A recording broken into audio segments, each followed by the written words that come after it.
Act 1, Scene 1 of Macbeth, the iconic opening to the play. So important with how Shakespeare wanted this to be staged that he includes stage directions. The thing to remember about this is it's setting the scene for the rest of the play. And in a nutshell, it gives us exactly what is going to happen. The key idea from this scene that you need to remember is fair is foul and foul is fair. And that idea of things aren't everything that they seem.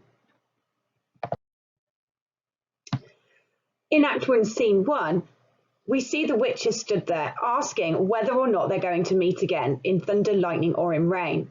And the second witch comes in and says, when the hurly-burly's done, when the battle's lost and won. That will be ere the set of sun, where the place, upon the heath, there to meet with Macbeth. I come, grey Malkin, Paddock calls, anon. Fair is foul and foul is fair, hover through the fog and filthy air.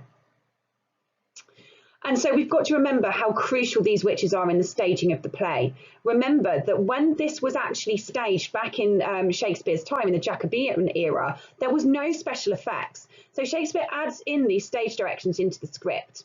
Aristotelian tragedy would have had a chorus to introduce the main characters and events, and the witches here are performing this function.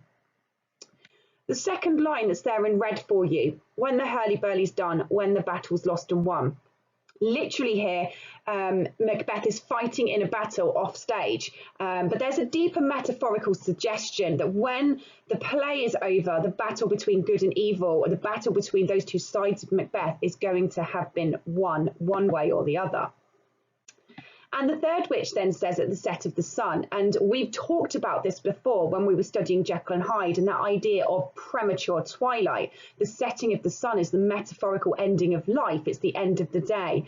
And therefore, actually, this is what helps to foreshadow that idea that it's only with Macbeth's death that this battle will be reconciled. The witches introduce our hero Macbeth. This is functional, so the audience know who the main character is, but it connects him to the supernatural immediately at the start of the play. We don't know what the witches' intentions are. However, they are supernatural beings, and therefore we can assume that they are going to be malevolent. Whether or not they're going to be malicious and deliberately be cruel and spiteful is yet to be seen.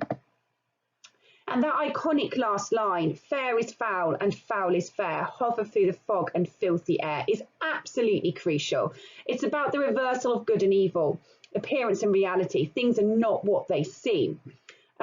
These words are going to become a feature of the play, and they're going to be repeated at significant times by different characters.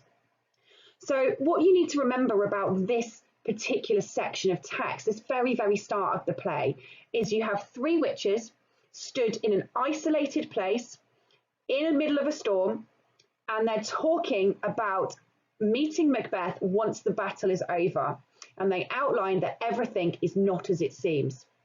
If you need to revise this, there are some ideas for you here. You could draw it, so you could create your own Act 1, Scene 1 poster with a picture of the witches and some of the key quotations around it. You could imagine it. You could think, if you were the director of the scene, how you might stage it. What would you have the costumes like? What would you have them, where would you have them in relation to each other on the stage? But more importantly, thinking about why you're making those decisions can help you unpick the text. You could write it. You could imagine you're one of the witches writing a monologue from before this meeting, perhaps thinking about what your intentions around going to meet Macbeth might be and what you're intending to get out of it. Or if you're like me, you might choose to analyse it in a mini essay style so you can practice those writing skills. And what we're thinking about here is, how does Shakespeare create a frightening opening to the play?